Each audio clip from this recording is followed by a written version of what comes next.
Tommy's Express, a national car wash chain with more than 270 locations across the United States, Canada, and France, is backing the effort. Ty Dillon, grandson of team owner Richard Childress, played a direct role in making this deal happen. His reasoning was straightforward. Bring Cleetus McFarland's fan base and RCR's fan base together and expose NASCAR to an entirely new audience. Mitchell himself called it a career milestone. To have the opportunity to make my NASCAR O'Reilly Auto Parts Series debut with a legendary race team like Richard Childress Racing is a dream come true, he said in the official announcement. But the moment that press release hit the internet, the criticism followed immediately.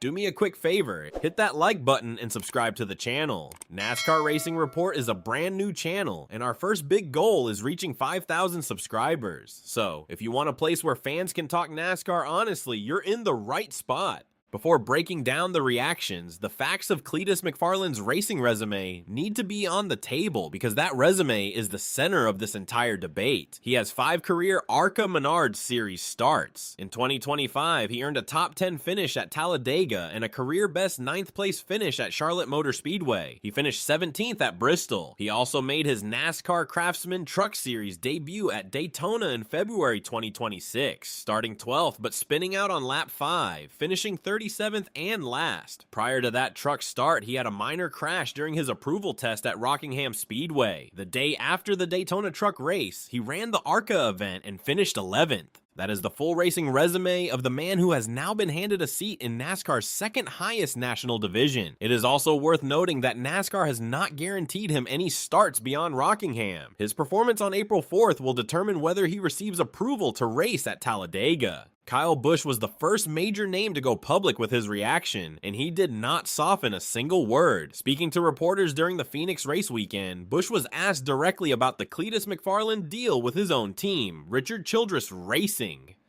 His history of blunt honesty is well documented, and this moment was no different. I mean, I don't know, Busch said. I don't know how many races he's run. Denny Hamlin ran 10,000, right, before he got here. I don't know if Cleetus has run 10 or not, but there's definitely a need to having ample experience. Then came the line that spread across NASCAR social media within hours. My son has probably run more races than he has, and he's 10 years old. You know what I mean? So I don't think that sits well with many of us. That quote landed hard for a specific reason. Busch was not speaking for himself alone. He made it clear that a significant portion of the garage shares his concern. The argument he is making is not just about one driver's opportunity. It is about what level of experience should be considered the minimum standard before a driver is placed in a competitive National Series car. Freddie Kraft, the spotter for Bubba Wallace in the Cup Series and a widely respected voice in the NASCAR paddock, took his reaction directly to social media. His approach was sarcastic, but his underlying point was sharply focused. Crash at the Rockingham truck test. Crash lap 5 of your only truck start. Good enough for me. Approved, Kraft posted on Twitter. He then immediately added something that separated his criticism from a personal attack. I don't blame Cleetus one bit. We'd all jump at the chance to just show up and get approved.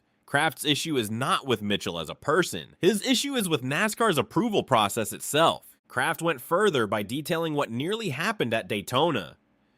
We're just lucky the other night that he didn't wipe out the truck field because when he spun, he went down instead of up and he was running in the top 10 when it happened. It was just dumb luck that he didn't wipe out half the field. He acknowledged that Mitchell has genuine car control in the content his audience watches online, but he drew a clear line between that and NASCAR readiness. He's not ready for what he's doing, so you can't approve these people to go out there. Kraft also introduced a direct question that cuts to the core of the debate. Is NASCAR's priority finding the best race car drivers or securing the biggest social media followings? He raised the hypothetical of Logan Paul, a personality with no motorsports background, simply buying his way into a NASCAR start, and asked whether that would also receive approval. Then Kyle Petty entered the conversation, and his remarks on NASCAR's official post-race YouTube show, Inside the Race, were among the most direct statements made by any established figure in the sport this week. Petty, a third-generation NASCAR driver whose career stretches from the late 1970s through multiple decades of involvement in the sport, focused immediately on what he believes drove this deal: Mitchell's online following. All you have to do to be a NASCAR O'Reilly or truck driver to get to that level is to have your parents buy you a video game when you're young so you can learn how to drive on a sim or have 10 million YouTube followers, Petty said. You don't have to have any talent. You don't have to know anything about it. You just have to drive a Crown Vic and have some great races and some great crowds show up for you. Before anyone could point out the irony, Petty acknowledged it himself. This is the pot calling the kettle black. Let me go ahead and say that, because when I started and I was 18, I had no experience. But his pivot from that admission was firm. In today's NASCAR, developmental series exist at every level. Drivers have clearly defined pathways. Karting, regional stock car series, ARCA, the truck series, the Xfinity series, and there is no shortage of competitive platforms for building experience. Petty's argument is that skipping those steps is not acceptable in that environment. He compared Mitchell's path directly to that of Denny Hamlin and Kyle Busch, calling them heroes and superstars who built their reputations entirely through on-track performance, not through subscriber counts. Then he delivered his most unambiguous statement: don't come here if all you are is an internet sensation, because you've got no place on a racetrack with those guys at the Cup level, and you've got really no place with a lot of those guys at the O'Reilly level. Petty also suggested the NASCAR Classic Exhibition division as a more appropriate entry point for drivers in Mitchell's position. And despite all of his criticism, Petty did concede one thing: the deal makes business sense for RCR. Attention and sponsorship dollars follow Cleetus McFarland wherever he goes, and that has real financial value for a race team.